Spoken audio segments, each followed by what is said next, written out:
이름은 미도리아 이즈쿠로 나의 히어로 아카데미아의 주인공을 맡고 있으며 이미지 컬러는 초록색이다.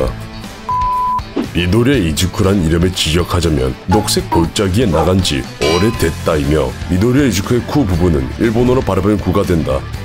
한편 이름에 구가 들어가는 이유는 이즈쿠가 원포홀의 9대 계승자이기 때문이다. 출생지는 일본 시즈오카현 근처로 7월 15일 날에 태어났다. 완결 기준으로 현 나이는 25살이며 학생 때는 17살이다.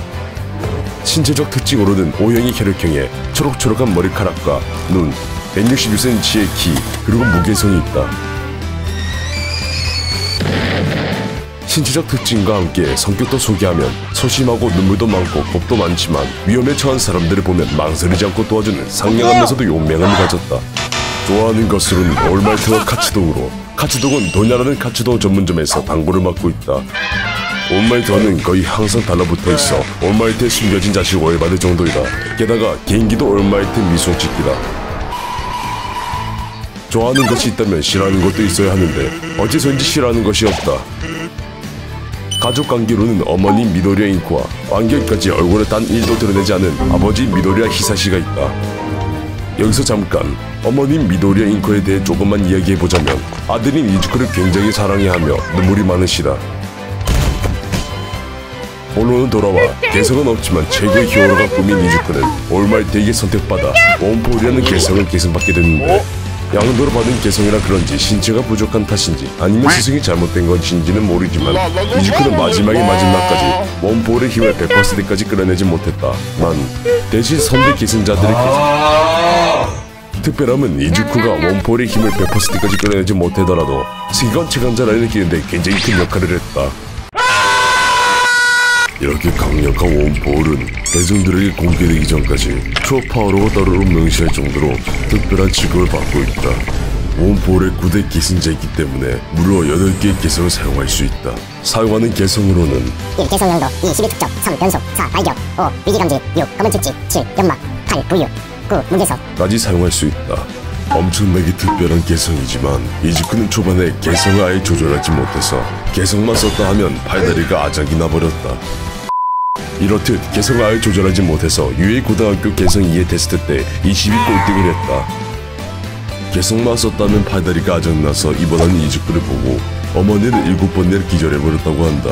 그런 어머니의 모습을 보더라도 몸은 조금이라도 더 아낄 생각은 없는지 최종 전투 이후에는 몸이 망가진 몸과 함께 개성도 사라져서는 현재는 무개성이 되어버렸다.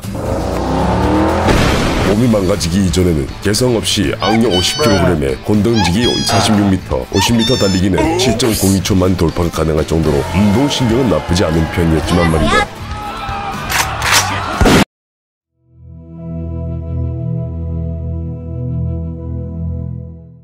몸이 망가지고 무개성이 되면서까지 세상을 구한 최고의 히어로가 됐지만 현재는 정말 신기하게도 사회에서는 영웅 취급을 받아도 모자랄 판에 와 실존했구나 정도의 도시전설 취급을 받았고 무개성이 된 이후에는 히어로의 꿈을 접어두고 교사로 근무하지만 이후 바쿠고를 중심으로 친구들의 돈을 모아 제작한 히어로 슈트를 받고 무개성 프로 히어로로 활동하고 있다. 어떻게 보면 무개성 히어로가 될 수 있다는 보여준 예시가 아닐까.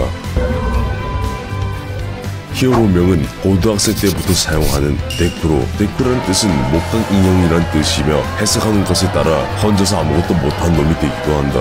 이런 히어로명을 계속 쓰는 이유는 우라라카가 좋다고 말해서이다. 만약 우라라카가 좋다고 말하지 않았다면 이즈쿠는 데쿠 말고 다른 히어로명을 사용했을 것이다.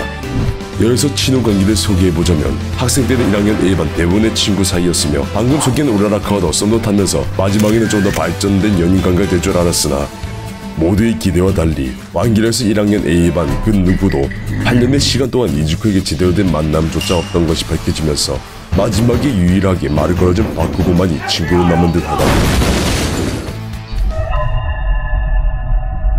우라라카랑 어떻게 썸을 타는지 궁금할 정도로 여자에게 상당히 약하다. 쉽게 말해서 여자에게 말도 제대로 못 건다. 잠시 후 그래도 성격은 좋아서 단친감으로 좋을 듯 하지만 절대로 좋지 않다고 한다. 데이트보다 올마이트 행사장이 갈 것 같다고.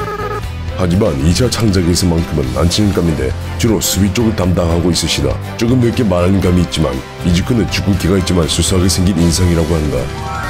사용하는 히어로 슈트는 개성을 잃기 전까지 많은 변천사가 있었는데 알파, 베타, 감마, 최종적으로는 제타까지 만들어졌다. 가장 처음으로 사용한 슈트인 알파 슈트는 제작 비용은 총 4380엔이다. 참고로 제작자는 미도리의 이즈쿠의 어머니 미도리의 인쿠구다. 근데 바쿠고와 싸우면서 망가졌다. 그 이후 만든 모든 히어로 슈트는 코스튬 의상 디자이너가 만들어주었다. 초기 이즈쿠의 설정은 현재와 같은 무개성이지만 지금 우리의 미도리와 달리 무개성이도 충분히 히어로처럼 활동했다. 현재까지 나온 캐릭터 중 극장판을 제우면 세 번째로 개성이 많은 캐릭터다. 첫 번째가 울프원, 두 번째가 시가라키 토무라다. 주간소년 점프에서 진행한 1주년 인기 투표에서 무려 하지만 아쉽게도 이후 단 한 번도 1위는 못했다. 집이랑 학교랑 상당히 멀어서 지하철을 탄다. 환승 포함 40분이 걸린다. 만화 속에서 데쿠, 오모, 시그라키 이 세 명은 서로가 원수지만 그들의 목소리 담당하는 성우분들은 서로가 친하다. 이전의 완결로 인해 미부로 많이 다뤄졌던 나이 히어로 아카데미아는 결말 자체는 깔끔하고 미도리아의 앞으로의 가능성을 보여주는 결말이지만 미도리아가 이때까지 희생한 것들에 비해 너무나도 빈약한 대우가 문제가 사람들에게 있어서 밈으로 탄생해버렸다. 한마디로 참전 용사행.